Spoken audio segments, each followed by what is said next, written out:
If you called me as a client on Christmas Eve with an emergency, would I pick up the phone?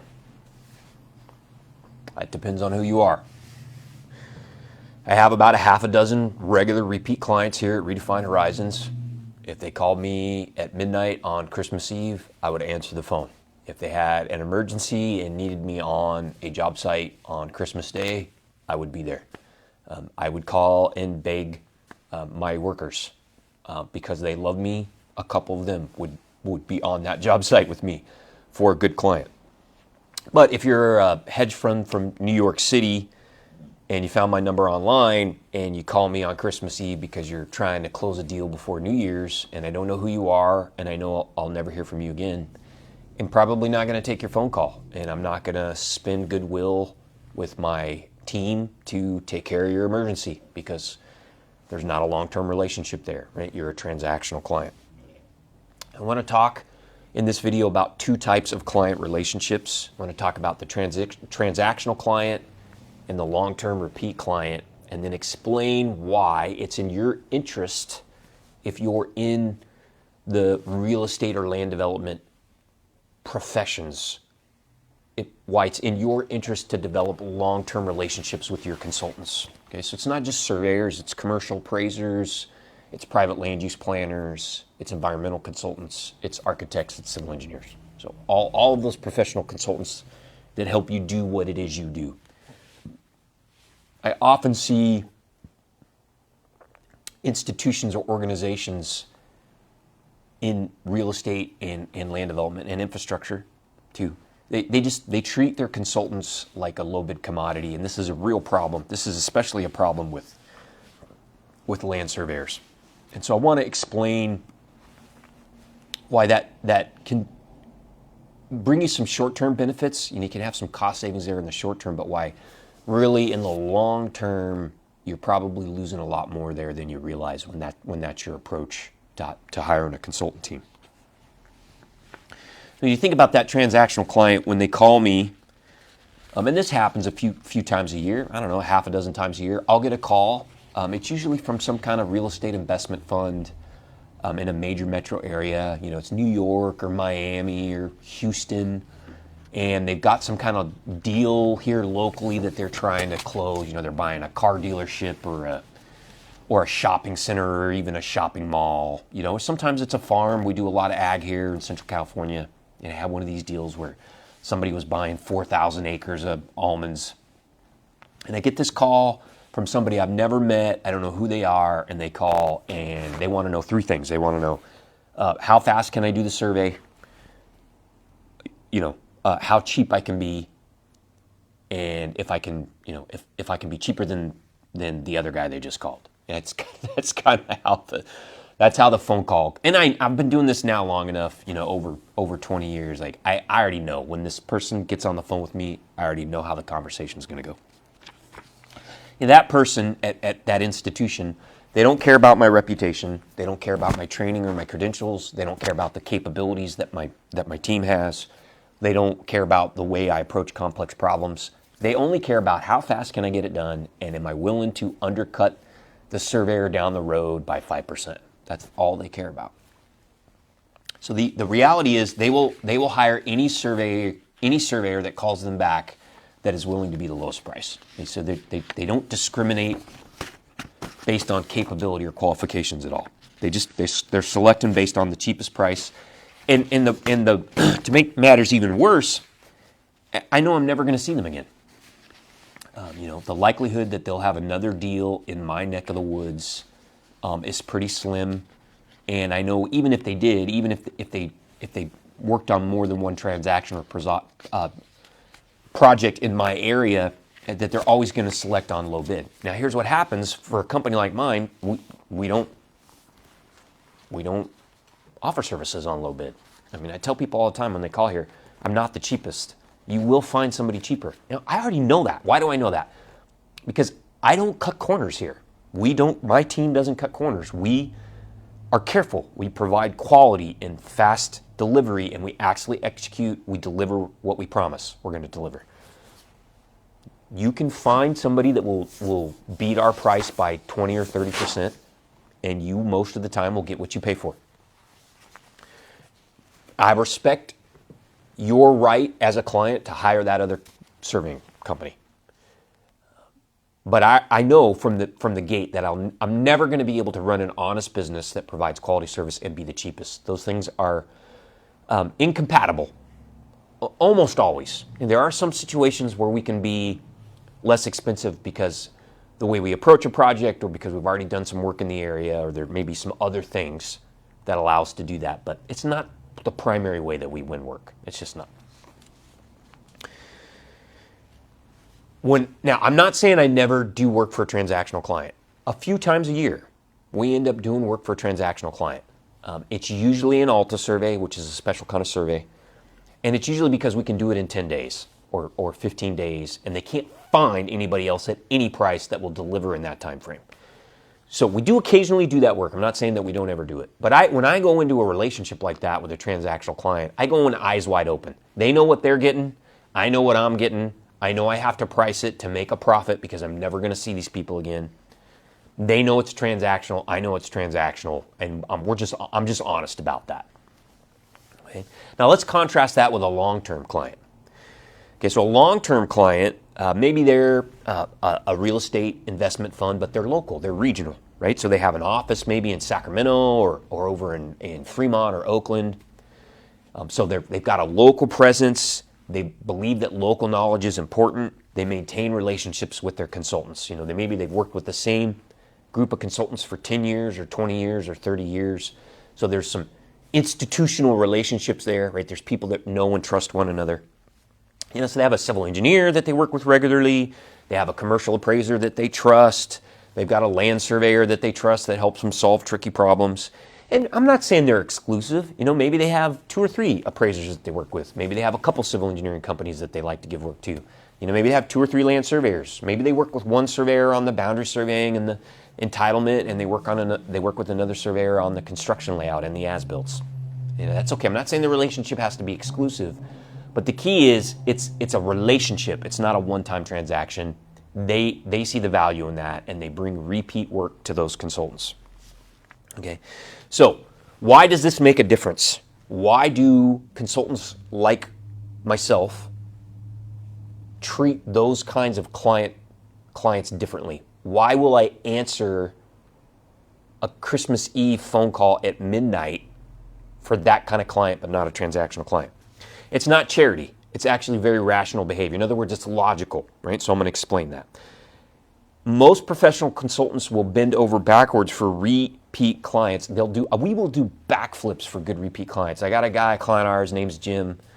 He's a hardworking guy, does a great job, but his job is stressful, and he's in a difficult position inside of his organization where he's getting pressure from above and pressure from below, and he's just, he's always stressed out. And he'll call me sometimes and say, man, Landon, I dropped the ball on something. I should have had this over to you a month ago. It's late. People are screaming at me. Is there anything you can do? And you know what I tell him every time? I say, no problem, Jim. I'll go out tomorrow. Tomorrow's Saturday, but I'll take one of my gals out Saturday. We'll get this taken care of for you. It'll be on your desk by Monday. He does that to me once a month. Right? Now, what I could get irritated. I could be like, Jim, you're a disaster. Why don't you get organized? Get a personal assistant. Do something different. Right? Like get a Kanban board. Get a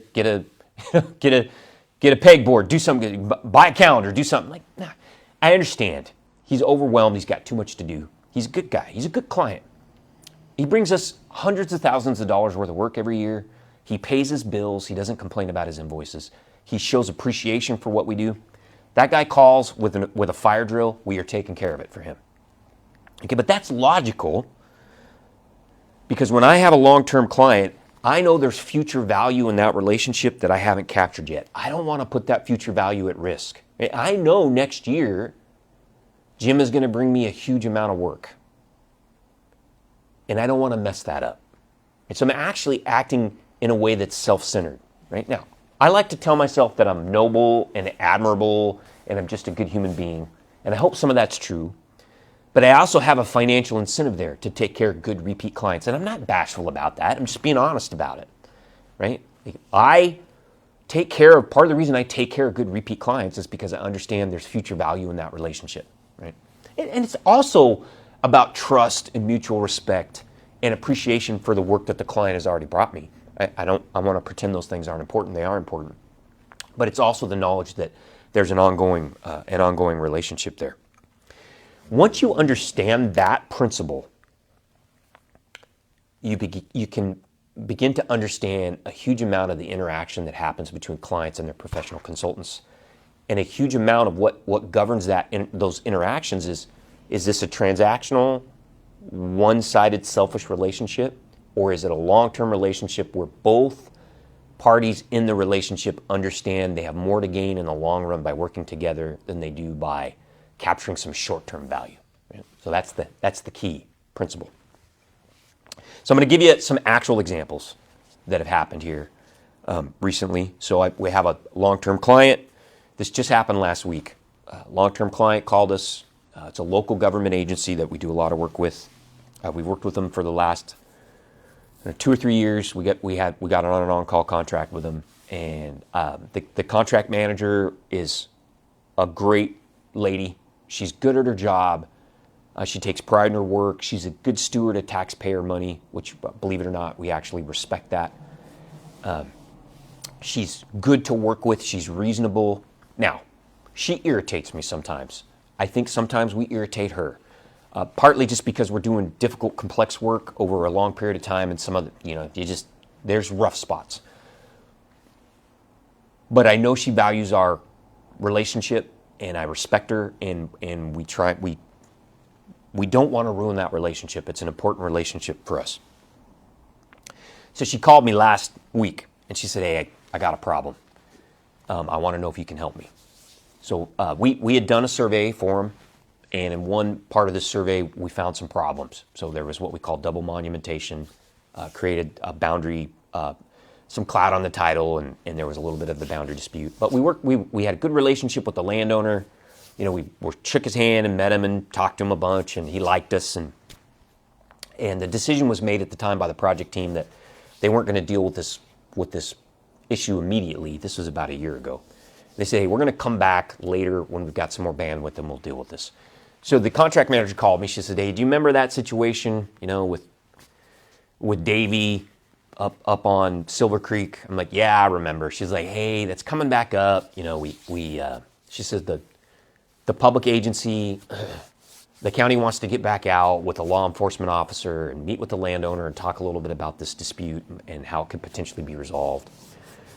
She said, "I'm really nervous about that." She says, "I don't want this to be a public relations nightmare." She said, "I don't think there's anybody on the project team that understands the issue like you do." She says, "I know you, like the landowner already knows you. He has some level of trust with you. This is an area where people aren't always super excited about the government showing up. It's a rural area. She says, "Would you mind meeting the law enforcement officer on site to show him what's going on the ground, and be there just in case the landowner comes out? I think you'll potentially be able to keep the situation calm, and he'll have a face that he recognizes." And I said, "Yeah, absolutely." I said, "No problem." I said, "Let me know when you want to be out there." She says, "Well, this is becoming a little bit urgent." She says, "I know next week's Christmas week. This coming week is Christmas week." She says, "I know it's Christmas week." She's like, "Is there any way you could get out there before Christmas?" I was like, "Yeah." She's like, "Really?" I'm like, "Yeah, let me know what day." I said, "I'll make time. It's a half a day. I'll squeeze it in. I'll get up there. I'll meet the sheriff or whoever's going to come up, and I'll show them what's going on." She's like, "Okay." She's like, "Do I need to print any of the maps for you?" I'm like, "No, don't worry about it. I'll bring everything we need." I said, "Just let me know what time you want me to be there." She says, "Okay, great." She says, "How much is this going to cost me?" I said, "Look, the contract's closed." I said, "It's a half a day of my time." I said, "It's not worth opening a new contract." I said, "I'll just take care of it for you." I said, "We won't charge you." She's like, "Seriously?" I'm like, "Yeah, of course not." I said, "You've been a great client. You got more work coming." I said, "It's not worth opening. It's not worth all the paperwork." I was like, "We'll just take care of it for you." I was like, "Make sure you consider me when you get your next project. That's what I want." She says, "Oh, that's great. You guys are amazing." I'm going to go out next week on Christmas week, and I'm going to meet this law enforcement officer, and I'm going to walk it through it. If the landowner comes out, I'll try and keep him calm, right? And I'm not going to charge the client for that because I know there's a long-term relationship there with somebody I trust and respect. She trusts and respects me. We have the opportunity here because of our relationship with the landowner to provide some real value, and we're going to just take care of it for her. Now, contrast that with a client that reached out to me recently. It was a transactional client. We did one survey for them. They ended up firing us and hiring some guy that said he was going to be cheaper. They called me up. They said, man, we hired this other bozo. He didn't do what he said he was going to do. Everything's falling apart. They're like, can I jump on a phone call with you and explain the situation and get your opinion about what we do next? And this was on a Sunday. It was a Sunday afternoon. And, I texted the client back and I said, with all due respect, it's Sunday. I set some time aside Sunday afternoons to spend with my family. Like, I can't deal with this right now. Like, I can call you tomorrow on Monday. I'm not sure I'm going to be able to help you, but I'll at least have a phone call with you. And the client texted me back and said, oh, this is an emergency. It's a fire drill. Tomorrow might be too late. Can you just take my call? Like, this is a client that fired me, right? Because he found somebody cheaper. So I texted him back and I said, I'm sorry, I'm not going to do that. I said, I have to protect this boundary that I've set for my family, and I will talk to you tomorrow. I said, if tomorrow's too late, it's too late.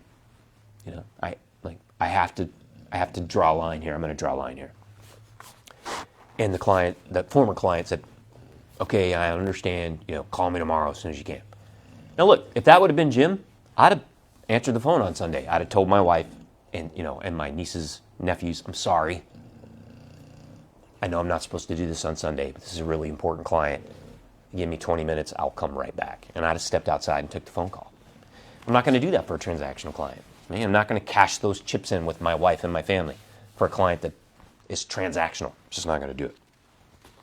So those are a couple examples. Those are true stories. I'm not making that up. That actually happened in the last 2 weeks. So what are the takeaways? If you're a client or a potential client, I want you to think about this from a. I'm going to give you a similar situation that happens in our personal lives that I think will help you understand. I own a pickup truck. I have since I was 17. I've always driven pickup trucks. I grew up in northwestern Montana. It's just a habit. But I live in an urban area now. I live in Stockton. It's an urban area. And so most of the people that I'm friends with in my extended social circle don't have a pickup truck. So what you learn when you move into an urban area like that as a country boy with a pickup truck is that people will call you a lot to have you help them with your pickup truck. So they call you when they're going to IKEA to buy furniture. They call you when they're moving. They call you when they got to go to the dump, and they want to borrow you and your truck. Yeah, sometimes they offer gas money and pizza. Sometimes they don't. And what you learn after a while, and it took me a while to learn this as a young man, but eventually I figured out, there's people that only call me when they want to borrow my truck, me and my truck. And then there's people that call me for other stuff, like to come over for a barbecue, to go catch a show with them at the movies. They call me to go to their kid's graduation party. See, they're interested in a long-term relationship there, right? That's reciprocal. Now, when those people call me and want to borrow the truck or need help moving, what do you think I say? I'm like, yeah, tell me what time, I'll be there, right? Because I understand that's a long-term relationship. It's not transactional, it's not one-sided. And now I'm not saying I don't ever help other people that call me when they need help, when they want to borrow me and my truck. But I'm a little more discerning about it. I'll tell you what I don't do. I don't change previous plans I have to help people that never call me except for when they want to borrow me and my truck. Right? I tell them I have plans, you have to wait, or you can hire an Uber. Right? You can go rent a truck from Lowe's. So I've learned, right? But for some reason, I feel like we intuitively understand that in our personal lives. But for some reason, when we step into a professional setting, that logic goes out the window. So how do we apply the pickup truck principle from our personal relationships to a professional setting when you think about selecting consultants? Understand that what you get out of a relationship is also what you put into it. And what you get out of a transactional relationship is the benefit you are going to receive right now. So it's short term. the benefit you get out of a long-term relationship, right, is usually much more significant, right, but requires patience and forethought and a willing to invest in the future. Right? So just, you can't expect to treat a transactional relationship with a consultant like it's a long-term relationship, because it's not, and you're not going to get treated the same way as a client. You're not going to get treated the same way as a client in a transactional relationship with a consultant as you're going to get treated when you're a client in a long-term relationship with a consultant. That's just reality.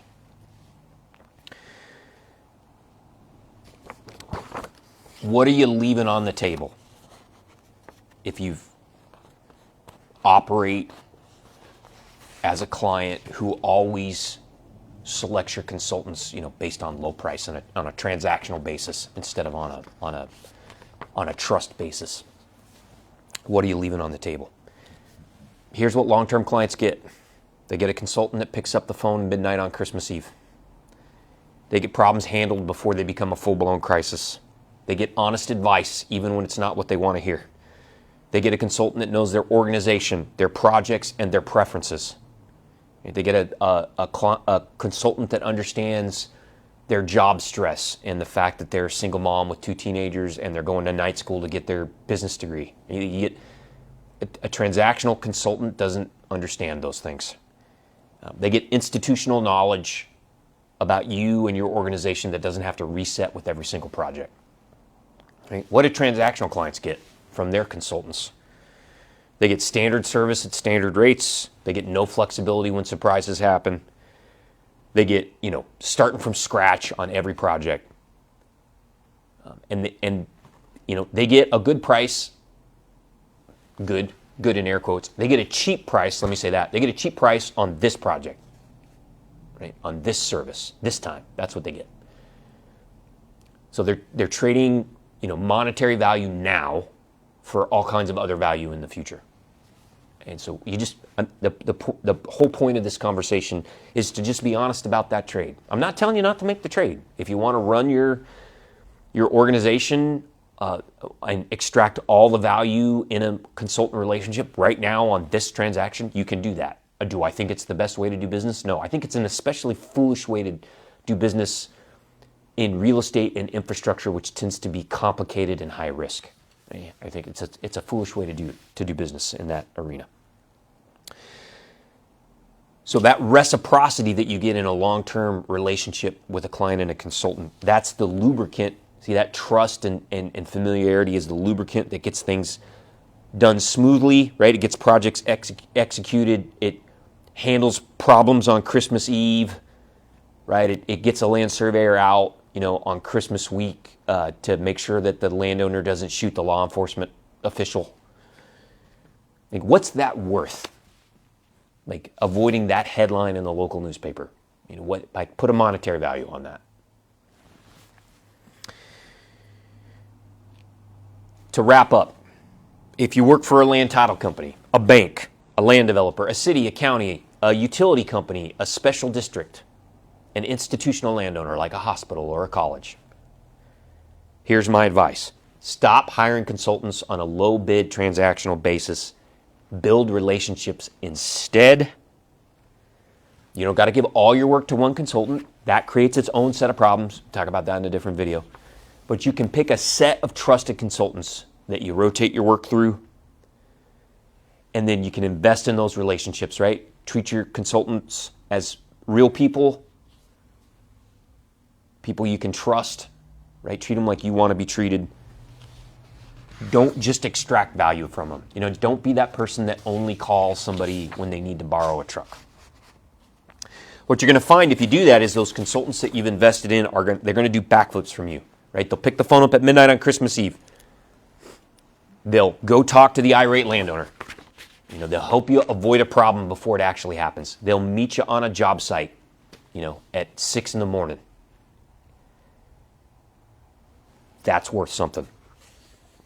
So if you listen to this video and you think, I could really use a relationship like that, a consultant relationship, you're in California, Nevada, give my team at Redefined Horizons a call. We always have room for more good long-term clients.